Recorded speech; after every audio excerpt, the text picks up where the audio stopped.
its highest point and gives the Dolphins tremendous field. Welcome inside Directv Fantasy Zone. We are live in New York City enjoying a week one full of ups and downs. You know, we love having guests here stop by the Man Cave. Our first guest of the third season of Fantasy Zone is the one and only Dr. Oz. Guys, give it up. And you get paid to watch football, really? How are you? Good to see you. Good to have you. Thank you so much. Now, this must be the best job in television. Yes. Well, we love statistics here, right? It's fantasy football, and I've got this great stat to share with the world. I've got two doctors here who both attended Harvard, one for medical school and one for football. Which one would you guess? This one's the football guy? No, you went to Harvard for football and you went for medical school. Tell us about your experience playing football there. It was fabulous. You know, my son is a senior in high school. He's captain of his football team. And whenever I get criticized for letting my boy play football, I always say that I wouldn't be the person I am without playing football. And yes, you know, you get banged up a little bit right and left, but it taught me so much about life. It clearly informed my decision to become a doctor, probably as well. Check out that photo. Absolutely. Oh, my goodness, look at me up there. Look at you. There I am. You switched See to how happy safety, I am? number 58. Look See at how you. happy I am? Yeah. Well, I was outside linebacker, and Harvard runs this weird, back then, a weird defense where it was effectively a pro safety, but you lined up like an outside linebacker. And I'd always been a linebacker in high school. I didn't know any better, and they had me running further and further back. I don't know if that was good or bad, but it all worked out. Taught you some lessons. Taught me a lot of things, yeah. Well, I know you're a big Eagles fan, so I want to talk about that. Carson Wentz here comes out, has a great game. They get the win. What was your reaction to the trade when they got rid of Bradford? They're going to give Wentz the job. Were you excited? Panic. Really? Yes, because you have a rookie quarterback and a team that's already a new coach, right? You've got some folks you know, and the defense, I think, is pretty powerful. And I would take that defense in my fantasy Of course. pick. But with some weaknesses, but generally speaking, especially in the middle, they're pretty strong. But it's an offense that's untested. And so, you know, to have a rookie quarterback in the middle of that, I mean, there are not a lot of NFL championships won with rookie quarterbacks. And that division's up for grabs, certainly. I think if you have a winning record in that division, I'll predict right now, I was gonna say. you're going to win the division. So what is a normal week like for you doing both television? I know your show's starting on September 8th. Is that right? Tomorrow. Whoa. September 12th, yeah. September 12th, yes. So what's a typical week Season like for 8, you? that's what you meant. That's what I the meant. 8th season. 8, yeah. So my week's pretty regimented. So on Mondays and Thursdays, I do not tape shows. On Mondays, I do the Today Show or other colleagues that we have. Oh, just the partners. Today Show. But No big deal. we have collaborations because health's a big topic. You want to have a lot of guys rolling the oars with you, and NBC's been a wonderful collaborator for us. Thursdays I operate, as you do. You know, I felt it was always a sacred opportunity to take care of people. And I think I'm better as a host of the show because I get to look at real people and say, I'm about to operate in your heart, and here's what we got to do together, and we're going to be a team. And look into my eyes, because I'm looking into yours, and know that I'm here for you, but I need you to play up to your potential as well. The other 3 days of the week, Tuesdays, Wednesdays, and Fridays, I tape shows, and it's just like being in the hospital. There's a lot of similarities. You get there at the same time, we round, we practice, we rehearse, and then when you're actually out there, either doing the operation or making the show, you're 100% dedicated to the people you're trying to help, which is either the patient or the audience. And everyone comes in, and we don't tolerate a lot of BS around that. You guys got to be focused on what's important. Well, you could and should teach time management skills because you somehow have time to do all of that and still be a loyal Eagles fan and still have time to have football be part of your family life as well. I know you guys have a Thanksgiving touch football game that gets pretty serious, right? This is brutal. I'll tell you, give you an idea of why I married my wife, who you're going to meet in a few minutes. She's a Giants fan, I hear, which is great. Well, she's a Giants fan because my son's a Giants fan. Because I grew up in the Philadelphia area. My kids all grew up here in New York because I'm at Columbia University. So all their formative years were watching the Giants win Super Bowls. But my wife and I were still dating, and it was her big family. There's 6 kids in her family, and we're out playing football in local high school field. And my wife is 7 months pregnant. We weren't dating. We were probably married by then. We must have been. Recently married. Got it. And I realized they're not going to guard my wife because she's 7 months pregnant. So what do you do if you're the quarterback? You send her deep. So I sent her on a post pattern. No way. Yes, and her father didn't guard her because who's going to run past me and my pregnant 22-year-old daughter? I hit her deep. She caught the ball in the belly.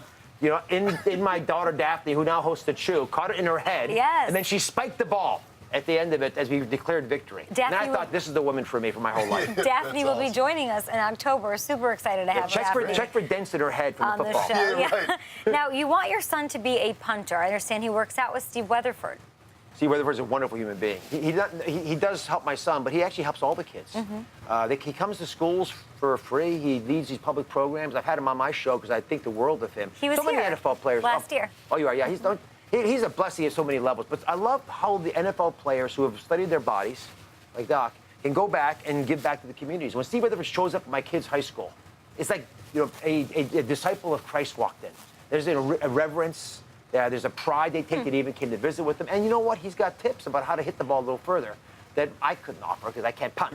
Well, he certainly cares about his body. You know, game day, it's tough. We always joke in here at Fantasy Zone, John Ritchie, that we gain 15 pounds this season, for sure, on Sundays just being in here. What are the right and wrong foods to eat? I know that's kind of an easy question, but what are some sneaky right and wrong foods to eat on game day? I'll give you some food ideas that make sense. It's what we do in our house. Things like chili, which are both soothing. Protein. They're rich in protein, not a ton of carbs, and you can keep dabbling in it, play with it the whole day, because it never goes bad, are perfect. The things that hurt us when you order the pizzas out, because the salt is an issue. I know you love that stuff. The empty carbs, Yes. listen, the white bread, white flour, white sugar, white pasta, all the white stuff's a problem. Tortilla chips and salsa, awful?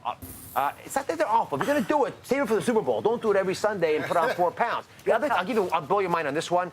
We make a big mistake with light beers. Light beers are like white bread. There's no nutrients there. If you're going to drink beer, drink real beer. Get the stuff, get the local stuff that you like a lot. Enjoy a few extra calories, but get the nutrients that come along with it. You'll actually feel satiated. It's not like watered down stuff. Nutrients in beer. I like that. Dr. Oz, I'm so glad you came here Can I give today. you the biggest tip of all? Yes. The most important thing you got to do is in the commercial breaks, you got to do something physical. Okay. If you do that, it'll take your mind off going back to the kitchen getting more food. And I think we could tag team and figure some things out together pretty quickly. All right. We'll do it. I have a question. Yes. I heard from my producer, he wouldn't give me details, that you think halftime is a waste or a joke, or you have some idea on halftime. I don't think we spend our halftime as effectively when you're actually at the game. You should do something physical at halftime. I always wondered when when I was in college, the band would go out there and make fun of the other team usually, and it's nice. But I would thought you'd do something, competitive. Maybe you have the cheerleaders battle each other on the field or something. Okay. Then you're mentally football game? in tune Powder, exactly. as well. Yeah. Your new season starts tomorrow. We're so excited about it. 8 years of Dr. Oz. What can you tell us about this upcoming season? So 2 big ideas. One, we're launching a program called The Regimen. Because everyone keeps telling me to just give them the answers to the test. What do I do? So we're going to give you a daily checklist of all the things to do that are most important. Exactly what types of foods to eat, how much of the spices to put on them, how do you get away with the right kinds of exercise without taking all day long to do it, how do you deal with the stress in life, because we have this big survey we did that shows that the biggest epidemic in America now is loneliness. We have all these drive-by friendships on social media. Football is a great opportunity to talk to folks. So, for example, you asked me what to do in halftime. I think every American family who's watching their team on Sunday should go out and play touch football at halftime and get the neighbors together and do it for 20 Leave minutes. your phones inside. Please, go out there and do it. That's one big. The other thing is everyone's anxious about what's going on politically. So Mr. Trump's coming on the show this week. Wow. I want to ask him some honest questions about what's going on with his health. And tomorrow I've got the mothers of the movement, women whose sons have been have fallen due to urban violence. We also have the mothers of police officers who have been murdered. Wow. And they both agreed to come on together. And it was, I think, perhaps the most moving point for me ever in my show. They got together before the show, and I wasn't sure how this was going to play out. And they had a prayer circle. And I was so stunned. They did it spontaneously. I only heard about it later on from the producers. And it allowed them to make peace with the reality that a mother's love overwhelms everything else. And one of the mothers at the end of the show said, if we can come together, and we shouldn't like each other, but if we can come together because we're in such pain and we can try to heal, that everyone out there watching us and owes our country the right to do that. And we're watching a lot of stuff go down now. NFL players that are not happy with what's going on and with their brethren taking big stances and getting hot water over it. I respect all that, but let's be solution-oriented. What can we actually do as a nation? Because we shouldn't be tribal about this. It's a great opportunity to come together. And I'm going to really beat that drum this season because I think our nation, doctors can heal in many ways. I've always prided myself in having a show where people can be heard. And I want to have those opinions come on, and let's find solutions because they're out there. Mentally, physically, it's all about being proactive. Dr. Oz, a pleasure to have you here at Directv Fantasy Zone. Good luck with Season 8 of Dr. Oz, and good luck to your Eagles this season. The Beagles! Let's send it over to Jason Smith with some fantasy points. Undefeated Eagles. Thanks so much, Kay. Appreciate it. The only thing you've missed during that time, that great conversation, this career-long tying 56-yard field goal by Dan Bailey.